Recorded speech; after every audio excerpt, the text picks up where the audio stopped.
Well, today is a day of service in honor of Dr. Martin Luther King Jr. Detroit's MLK Day committee called for a citywide mobilization to recognize the civil rights hero. There was a rally, a march, and a meal this afternoon at the St. Matthew's St. Joseph Episcopal Church on Detroit's west side. Today's speakers, part of social movements that were taking place around the U.S., all across the country, events being held to honor the life and legacy of Dr. King. Take a look at live pictures from Washington, D.C. and the Martin Luther King Memorial. People have been gathering there all day long, and meanwhile back here at home in Southfield, a huge turnout at an event that's gone on for close to 40 years. Our Kim DeJulio was there.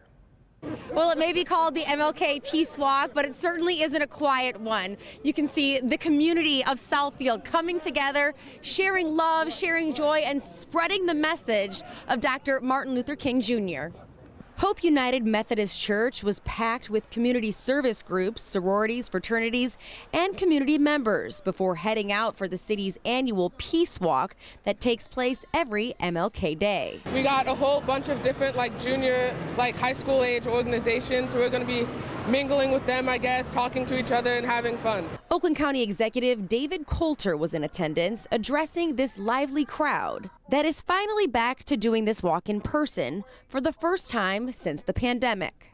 Southfield does it right when it comes to Martin Luther King Day, and I think they do it the way that Dr. King would want him to do, which is don't just sit around and make a holiday out of it. Get up, march, work, volunteer, and make your voices heard. The walk kicked off at the church, making its way toward the Southfield Pavilion, a full mile to unite as one, just as Dr. King had dreamt of. It's not just a day off of school, it's really just a day to remember what Dr. King did for us. He paved the way, and now, we can all live together peacefully. And it was the age range that stood out to me. Some of these walkers were alive to hear the message of Martin Luther King Jr., while others have only read about it.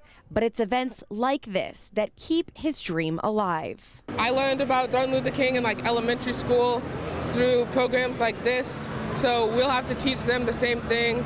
They'll be walking with us, so I guess we'll just take them under our wing. You can kill the dreamer, but you can't kill the dream. And we just want to make sure our youth know the story of Dr. King and his legacy, and that we continue his nonviolent traditions. And after this, these walkers are headed to the Southfield Civic Center, where they will gather and enjoy food from local Southfield restaurants and also talk about the legacy and remember Dr. King. Reporting in Southfield, I'm Kim DeJulio, Local 4.